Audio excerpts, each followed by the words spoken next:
এই ঘটনাটি চীনের ইতিহাসে অন্যতম বিতর্কিত এবং ক্ষোভ জাগানো একটি অমীমাংসিত অপরাধের ঘটনা। এটি কেবল একটি সাধারণ খুনের চেষ্টা ছিল না, এর সাথে জড়িয়ে ছিল ঈর্ষা, ইন্টারনেটের আদি ইতিহাস এবং চীনের সর্বোচ্চ রাজনৈতিক ক্ষমতার অন্ধকার প্রভাব।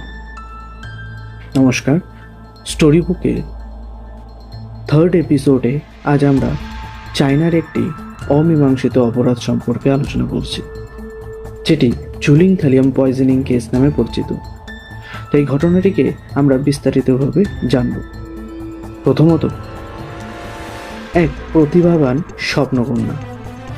ঝুলিং ছিলেন অত্যন্ত মেধাবী, সুন্দরী এবং বহুমুখী প্রতিভার অধিকারী। 1992 সালে তিনি চীনের অন্যতম সেরা এবং মর্যাদাপূর্ণ বিশ্ববিদ্যালয় সিংহুয়া ইউনিভার্সিটিতে রসায়ন অর্থাৎ কেমিস্ট্রি বিভাগে ভর্তি হন। পড়াশোনার পাশাপাশি তিনি ছিলেন একজন দক্ষ সাঁতারু এবং ঐতিহ্যবাহী চীনা বাদ্যযন্ত্র গুচিন বাজানোয় পারদর্শী। এক কথায় ক্লাসের বাকিদের চেয়ে তিনি সব দিক থেকেই এগিয়ে ছিলেন। আর এই অতিরিক্ত যোগ্যতাই তার জীবনের সবচেয়ে বড় অভিশাপ হয়ে দাঁড়িয়েছিল।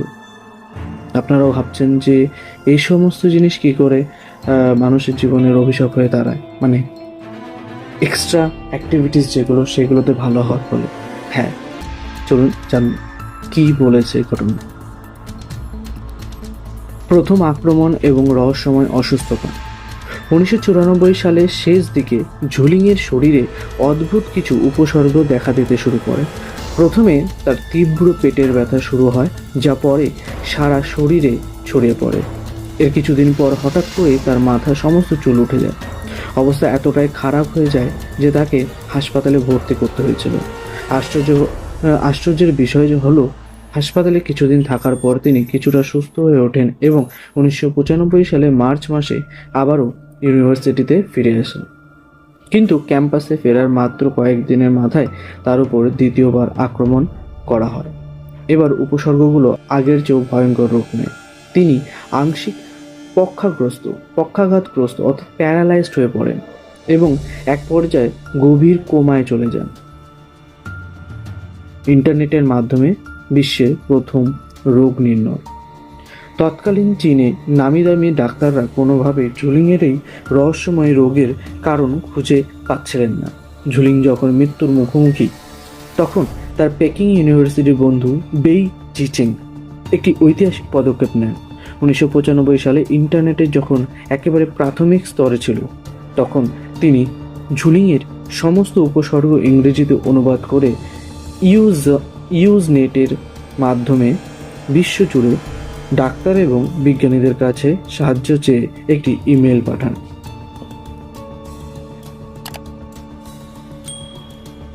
কয়েকদিনের মধ্যেই সারা বিশ্ব থেকে প্রায় 1,500টি জবাব আসে। তার মধ্যে 84% ডাক্তারই একটি নির্দিষ্ট বিষের কথা উল্লেখ করেন, থালিয়াম। থালিয়াম হলো অত্যন্ত মারাত্মক ও বিষাক্ত একটি ভারী ধাতু, যা গন্ধহীন এবং স্বাদহীন হওয়ার কারণে জলে বা খাবারে মিশিয়ে দিলে সহজেই ধরা যায় না।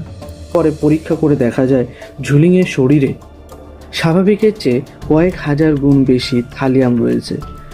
পরবর্তীতে মেরিল্যান্ড ইউনিভার্সিটির ভূতত্ত্ববিদ রিচার্ড অ্যাশ ঝুলিংয়ের চুল পরীক্ষা করে নিশ্চিত করেন যে তাকে দীর্ঘ সময় ধরে কয়েক দফায় এই বীজ দেওয়া হয়েছিল। প্রধান সন্দেহভাজন এবং ক্ষমতার খেলা। বিষের নাম জানার পর পুলিশ তদন্তে নেমে জানতে পারে থালিয়াম কোনো সাধারণ জিনিস নয়, যা বাজারে কিনতে পাওয়া যায়। সিংহুয়া ইউনিভার্সিটিতে ল্যাবে অত্যন্ত কঠোর নজরদারিতে এটি রাখা হতো।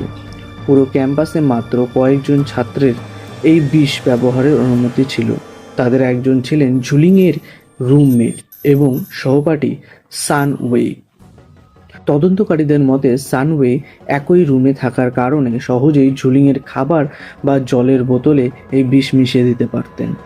ধারণা করা হয় ঝুলিংয়ের সৌন্দর্য, সঙ্গীত প্রতিভা এবং জনপ্রিয়তার প্রতি তীব্র ঈর্ষা, জেলাসি থেকেই সানওয়ে এই কাজ করেছিলেন। 1997 সালে পুলিশ সানওয়েকে প্রধান সন্দেহভাজন হিসেবে আটক করে জেরা শুরু করে। কিন্তু ঠিক এই জায়গাতেই গল্পের মোড় ঘোরে। সানওয়ে এর পরিবার ছিল চীনের অত্যন্ত প্রভাবশালী রাজনৈতিক পরিবার। তার দাদা ছিলেন চীন সরকারের একজন উচ্চপদস্থ কর্মকর্তা এবং তৎকালীন চীন প্রেসিডেন্ট জিয়াং জেমিনের ঘনিষ্ঠ বন্ধু। মাত্র 8 ঘন্টা জেরার পর রহস্যজনকভাবে সান ওয়েইকে ছেড়ে দেওয়া হয় এবং প্রমাণ অভাবে মামলাটি চিরতরে বন্ধ করে দেওয়া হয়। পরবর্তীতে সান ওয়েই নিজের নাম পরিবর্তন করে চীন ছেড়ে বিদেশে পালিয়ে যান। এক দীর্ঘ লড়াইয়ের অবসান। ঝুলিং বিষক্রিয়া থেকে বেঁচে ফিরলেও তার জীবন আর আগের মতো ছিল না। থালিয়াম বিষ তার মস্তিষ্ক এবং স্নায়ুতন্ত্রকে সম্পূর্ণ ধ্বংস করে দিয়েছিল। তিনি অন্ধ হয়ে যান, কথা বলার ক্ষমতা হারান এবং তার মানসিক বয়স একটি শিশুর মতো হয়ে যায়। দীর্ঘ প্রায় 30 বছর ধরে তার বৃদ্ধ বাবা মা তার সার্বক্ষণিক যত্ন নিয়ে গেছেন।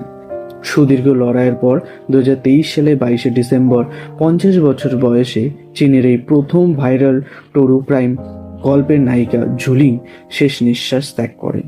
তার মৃত্যুর পর চীনের সোশ্যাল মিডিয়া সাইট ওয়েইবোতে লাখ লাখ মানুষ ক্ষোভ ও শোক প্রকাশ করেন। মানুষ আজও মনে করে চীনের আইনি ব্যবস্থার দুর্বলতা এবং রাজনৈতিক ক্ষমতার অপব্যবহারের কারণে ঝুলিং এর খুনি আজও বুক ফুলিয়ে ঘুরে বেড়াচ্ছে।